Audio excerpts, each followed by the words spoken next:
ನಗರವೆಲ್ಲ ಬೆಳಕಿನ ಶೃಂಗಾರದಿಂದ ಕಂಗೊಳಿಸುತ್ತಿದ್ದ ಹಾಗೂ ಭಕ್ತಿ ಭಾವದ ಸಂಮಿಲನ ಕುದ್ರೋಳಿಯ ಶ್ರೀ ಗೋಕರ್ಣನಾಥ ಕ್ಷೇತ್ರದ ಮಂಗಳೂರು ದಸರಾದ ಭವ್ಯ ಶೋಭಾಯಾತ್ರೆ ಸಹಸ್ರಾರು ಸಂಖ್ಯೆಯ ಭಕ್ತರ ಸಮ್ಮುಖದಲ್ಲಿ ಆರಂಭಗೊಂಡು ವೈಭವದಿಂದ ನೆರವೇರಿದೆ.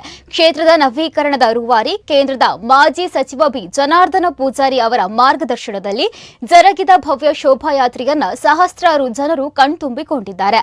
ಅಲಂಕೃತ ಕೊಡೆಗಳು, ಜಾನಪದ ಕಲಾ ತಂಡಗಳು, ಭಜನಾ ತಂಡ, ವಾದ್ಯ ಬ್ಯಾಂಡ್ ತಂಡಗಳು ಹಾಗೂ ವಿವಿಧ ಕಲಾ ಪ್ರಕಾರಗಳು ಶೋಭಾಯಾತ್ರೆಗೆ ಹೊಸ ರಂಗು ನೀಡಿದ್ದು, ವಿವಿಧ ಸಂಘ ಸಂಸ್ಥೆಗಳು ಪ್ರವರ್ತಿಸಿದ ಹಲವು ಧಾರ್ಮಿಕ ಸಾಂಸ್ಕೃತಿಕ ಸ್ತಬ್ಧ ಚಿತ್ರಗಳು ಶೋಭಾಯಾತ್ರೆಯ ಚಿಲುಮೆ ಹೆಚ್ಚಿಸಿದವು. ವಿಶೇಷವಾಗಿ ವಿವಿಧ ಹುಲಿವೇಷ ತಂಡಗಳ ಪ್ರದರ್ಶನ ಶೋಭಾಯಾತ್ರೆಗೆ ಮೆರುಗು ನೀಡಿದ್ದು, ನೃತ್ಯ ರೂಪಕ, ದೇಶದ ಪರಂಪರೆ ಬಿಂಬಿಸುವ ಟ್ಯಾಬ್ಲೋ ಮತ್ತು ನಾನಾ ಕಲಾ ಪ್ರಕಾರಗಳು ಹೊಸ ರಂಗು ನೀಡಿದವು. ಆಪರೇಷನ್ ಸಿಂಧೂರ ಬಿಂಬಿಸುವ ಸ್ತಬ್ಧ ಚಿತ್ರ, ರಾಮಾಯಣ ದೇವಸ್ಥಾನದ ಸಹಿತ ವಿವಿಧ ಸ್ತಬ್ಧ ಚಿತ್ರಗಳು ಗಮನ ಸೆಳೆದಿದೆ. ದಸರಾ ಮೆರವಣಿಗೆಗೆ ಸಾಗಿ ಬಂದ ರಸ್ತೆಯ ಇಕ್ಕೆಲಗಳಲ್ಲಿಯೂ ಜನಜಾತ್ರೆಯ ನೆರೆದಿದ್ದು, ಮೆರವಣಿಗೆ ದಾರಿಯಲ್ಲಿ ಸಂಗೀತ, ರಸಮಂಜರಿ ಮತ್ತಿತರ ಕಾರ್ಯಕ್ರಮಗಳು ಮನಸೂರೆಗೊಳಿಸಿದವು.